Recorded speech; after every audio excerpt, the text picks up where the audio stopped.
Top score channel पे आप सभी लोगों का स्वागत है। रोज़ शाम 6 बजे इसी टॉप स्कोर चैनल पर बिहार सामान्य ज्ञान के एक वीडियो के साथ मैं आप लोगों से रूबरू होता हूँ। बिहार सामान्य ज्ञान का भूमिका BPSC PT, Bihar CDPO, Bihar SI के एग्ज़ाम में काफ़ी महत्वपूर्ण होता है, जिसको लेकर के हम एक सीरीज चला रहे हैं। और उसी सीरीज के कड़ी में आज का वीडियो काफ़ी महत्वपूर्ण है, क्योंकि आज के वीडियो में हम सविनय अवज्ञा आंदोलन के बारे में चर्चा करने जा रहे हैं। मित्रों, सविनय अवज्ञा आंदोलन जो कि गांधी जी के नेतृत्व में चलाया गया था, जो कि आज़ादी में काफ़ी महत्वपूर्ण योगदान रहा इस आंदोलन का, इसमें बिहार के जो हमारे स्वतंत्रता सेनानी थे उन लोगों की क्या भूमिका थी, उसी पर विशेष चर्चा करूंगा। साथियों, सविनय अवज्ञा आंदोलन का जो मूल कारण था उसके होने का वो ये है कि गांधी जी और वायसराय इरविन के बीच में जो 11 सूत्री प्रस्ताव पेश किया गया था, जिसमें गांधी जी के तरफ से मुख्य मांग की गई थी कि संपूर्ण मदिरा निषेध होना चाहिए, भूमि लगान आधा होना चाहिए, नमक टैक्स का उन्मूलन होना चाहिए, विनिमय की दर में कमी करके 1 शिलिंग 4 पेंस कर दिया जाना चाहिए, सेना संबंधित जो व्यय है उसमें 50% की कटौती हो, विदेशी वस्त्रों के आयात पर रोक लगनी चाहिए, वेतन में कटौती होना चाहिए, और जो आंदोलन इसके पहले चल रहे थे उसमें जो भी आंदोलनकारी लोगों की बंदी की गई थी उनकी रिहाई होना चाहिए, और सेल्फ डिफेंस आत्मरक्षा के लिए लाइसेंस मुहैया कराना चाहिए। गांधी जी जो इरविन के समक्ष ये जो प्रस्ताव रखे थे, इस पे इरविन ने ज़रा सा भी ध्यान देने का काम नहीं किया, जिसके बाद गांधी जी ये फैसला लिए कि अब इन सभी मुद्दों पर एक व्यापक स्तर पे आंदोलन होना चाहिए। हालांकि जब साइमन कमीशन का 3 फरवरी 1928 को आगमन हुआ था, तो उनके आगमन पे पूरे देश में विरोध प्रदर्शन हुआ था। बात 12 मार्च 1930 का है, जब गांधी जी अपने 78 अनुयायियों के साथ साबरमती आश्रम से दांडी यात्रा प्रारंभ किए थे। 24 दिन के बाद लगभग 20 मील की यात्रा करके 6 अप्रैल 1930 ईस्वी को दांडी में पहुंचकर गांधी जी नमक बना करके, जो नमक कानून था उसका उल्लंघन किए।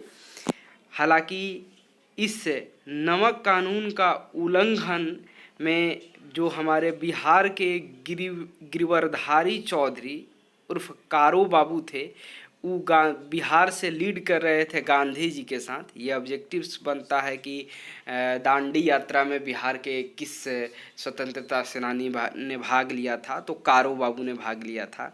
शीघ्र यह जो आंदोलन नमक कानून बनाया गया था, उसको उल्लंघन करके जो नमक बनाया गया, ये पूरे क्षेत्रों में आग की तरह फैलना प्रारंभ किया। इस आंदोलन का नेतृत्व यदि मैं पटना में बात करूं तो जगत नारायण लाल, दरभंगा में सत्यनारायण सिन्हा, चतुरानंद दास, मुंगेर के श्री कृष्ण सिंह, मुंगेर में नंद कुमार सिंह, सारण में गिरीश तिवारी, चंद्रिका सिंह, भरत मिश्र एवं श्री नारायण प्रसाद सिंह, जबकि मुजफ्फरपुर में रामदयालु सिंह, कनकधारी प्रसाद ठाकुर, रामनंदन सिंह जैसे लोगों ने इसमें अपनी भूमिका निभाई थी। मैंने जितने आंदोलनकारियों का नाम लिया ये काफ़ी महत्वपूर्ण है, क्योंकि ये ऑब्जेक्टिव के दृष्टिकोण से ये पूछा जा सकता है कि मुजफ्फरपुर से नमक का बनाने का जो आंदोलन चला उसमें किसने भूमिका निभाया, तो रामदयालु सिंह जी थे, कनकधारी ठाकुर जी थे, रामनंदन सिंह, ये लोग थे। सविनय अवज्ञा आंदोलन शहरी क्षेत्रों से अब गांव में भी बढ़ने लगा था। गांव में भी इस आंदोलन में लोग बढ़ चढ़ के भाग ले रहे थे।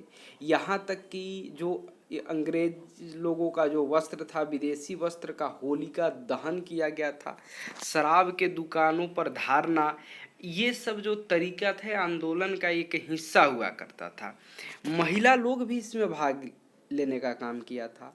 छोटा नागपुर के ताना भगत जो लोग थे, दोनों भाइयों, वे लोग भी सभी ने अवज्ञा आंदोलन में लोकतांत्रिक रूप से बड़े पैमाने पर सरकार का विरोध प्रदर्शन किए। छात्रों ने अपना स्कूल की पढ़ाई तक छोड़ दिया, कई लोग नौकरी छोड़ दिए, वकीलों ने अपनी वकालत छोड़ दी, कई लोगों ने अपनी सरकारी नौकरी और जो उपाधि था उस उपाधि को त्याग कर देने का काम किया। आंदोलन इस तरीके से व्यापकता लेने लगा। वहीं दूसरी तरफ सरकार के प्रति जो विरोध प्रदर्शन चल रहा था, इसको लेकर के अंग्रेजी शासन ने कठोरता से इसको दबाने का प्रयास किया, लेकिन बिहार में जो 13,000 आंदोलनकारी वो की गिरफ्तारी हुई थी, उस पर अनेक अत्याचार किए गए। 1930 में आंदोलन के दौरान बढ़ई शहर पर आंदोलनकारियों ने अपना पूरा अधिकार कर लिया था। इस तरीके से हम कह सकते हैं कि जो आंदोलन की जो मुहिम थी वो काफ़ी सफलता के विजय पथ पे जा रही थी। बात कर रहा हूँ मैं 4 मई 1930 का, जब गांधी जी को गिरफ्तार कर लिया गया तथा बिहार में श्री कृष्ण सिंह सहित अन्य कई नेताओं की गिरफ्तारी हुई। राजेंद्र प्रसाद एवं अब्दुल बारी को इसमें चोटें आई थीं।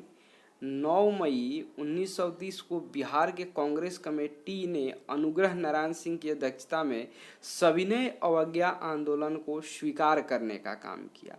इस आंदोलन में बिहार में जो चौकीदारी पर जो टैक्स लगाया गया था, उस टैक्स को बंद करने के लिए जो आंदोलन चलाया गया, चौकीदारी कर बंदी आंदोलन, ये काफ़ी लोकप्रिय हुआ। नमक आंदोलन जो चला, उस नमक आंदोलन में पटना के एक जगह था नखास पिंड। इस नखास पिंड में 16 अप्रैल 1930 को नमक कानून भंग करने के लिए एक यात्रा का शुभारंभ किया गया, जिसका नाम दिया गया नखास पिंड चलो। पटना नगर कांग्रेस कमेटी के सचिव और अंबिका कांत सिंह के नेतृत्व में कांग्रेस कार्यालय सत्याग्रहियों का एक जुलूस लेकर नखास पिंड की ओर रवाना हुआ।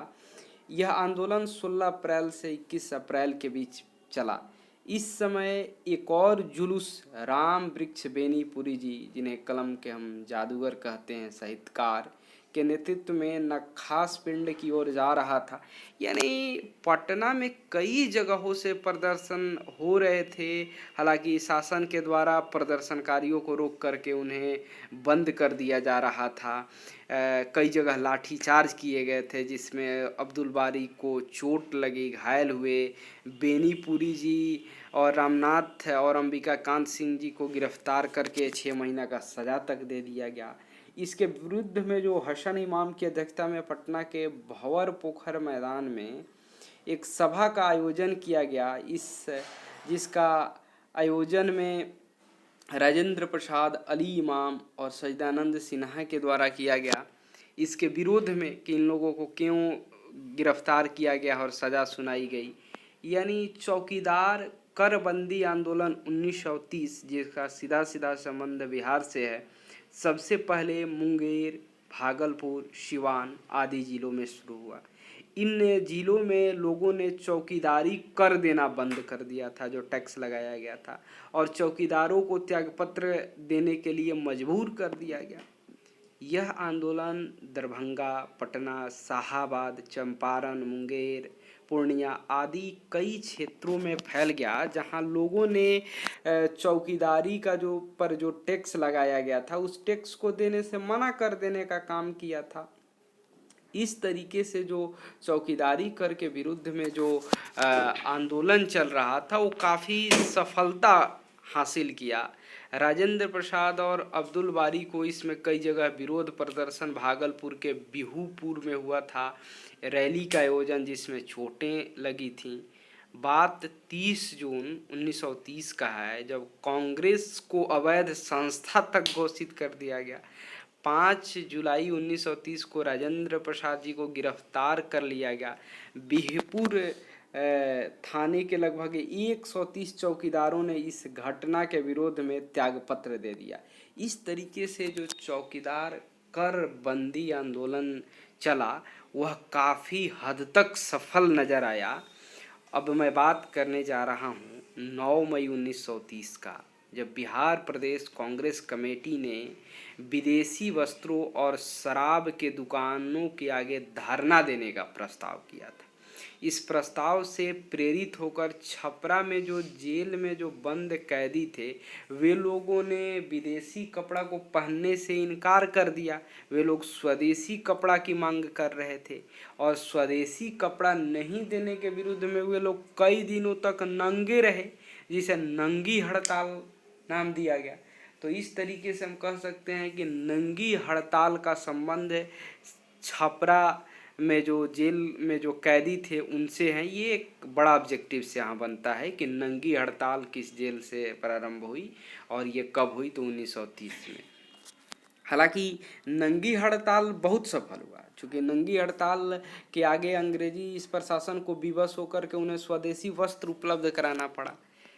12 मार्च 1931 को पटना में राजेंद्र प्रसाद की अध्यक्षता में एक सभा हुआ जिसमें राजनीतिक कैदियों को तत्काल रिहा करने का डिमांड किया गया।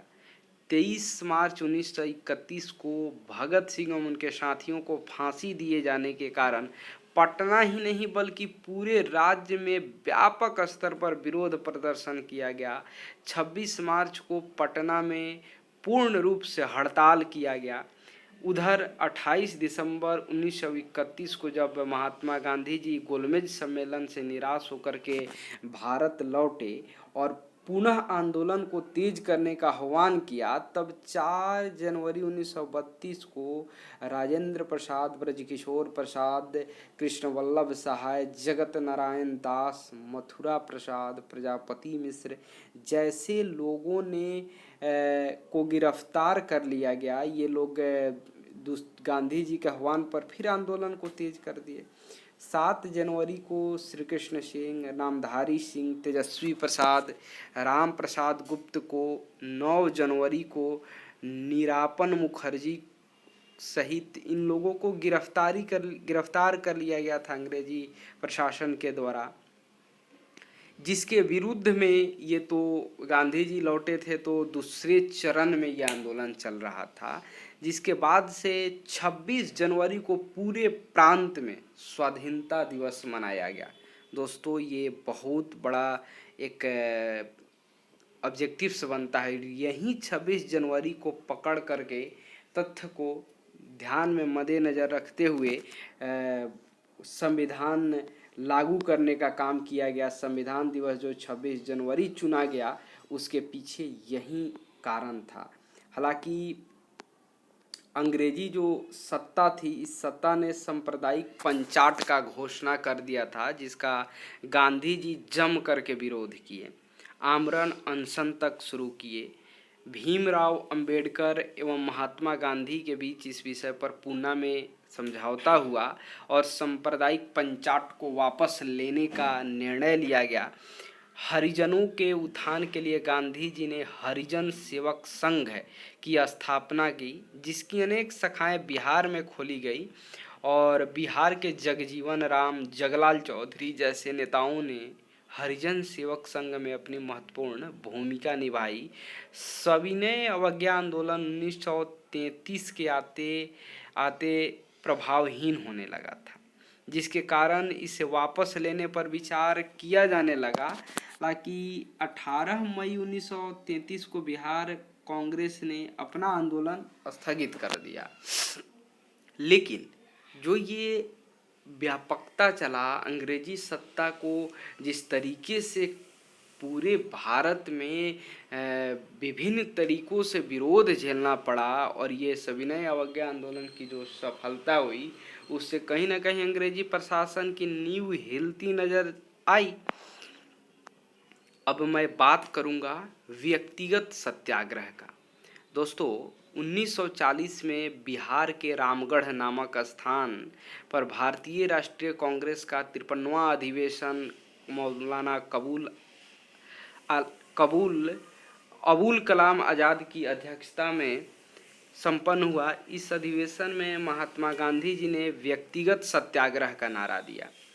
इस व्यक्तिगत सत्याग्रह का जो नारा था, इसमें प्रथम व्यक्तिगत सत्याग्रही विनोबा भावे जी बने थे। बिहार में इस आंदोलन का काफ़ी प्रभाव पड़ा, चूँकि 27 नवंबर 1940 को श्री कृष्ण सिंह प्रथम सत्याग्रही बने। ये ऑब्जेक्टिव बनता है आपका। इस सत्याग्रह में छोटा नागपुर के ताना भगतों ने भी बढ़ चढ़ के हिस्सा लिया। 27 नवंबर को ही श्री कृष्ण सिंह जी को गिरफ्तार कर लिया गया था, जिसके बाद बिहार में और तेज गति से रिएक्शन आने लगा। इस सत्याग्रह मूवमेंट तेज पकड़ने लगा। दूसरे सत्याग्रही अनुग्रह नारायण सिंह जो पटना में भाषण दे रहे थे, जिस समय उन्हें गिरफ्तार किया गया था। हालांकि गया में गौरी शंकर सिंह, सिलाव में श्याम नारायण सिंह ने इस सत्याग्रह का नेतृत्व किए थे। गया में महिला लोग भी इस सत्याग्रह में गिरफ्तार हुई और अपनी भूमिका दी, जिसमें प्रियंवदा देवी, जगत रानी देवी, जानकी देवी इत्यादि लोग प्रमुख थे। इस तरीके से जो हमारा सविनय अवज्ञा आंदोलन की जो सफलता हुई, उसके बाद से जो सत्याग्रह का जो एक दौर चला, इसमें बिहार के कई लोगों ने जिस तरीके से अपनी भूमिका निभाई वह काफ़ी काबिले तारीफ़ था। और ये सविनय अवज्ञा आंदोलन पे जो मैंने चर्चा किया, आपको कैसा लगा कमेंट में निश्चित रूप से बताएं।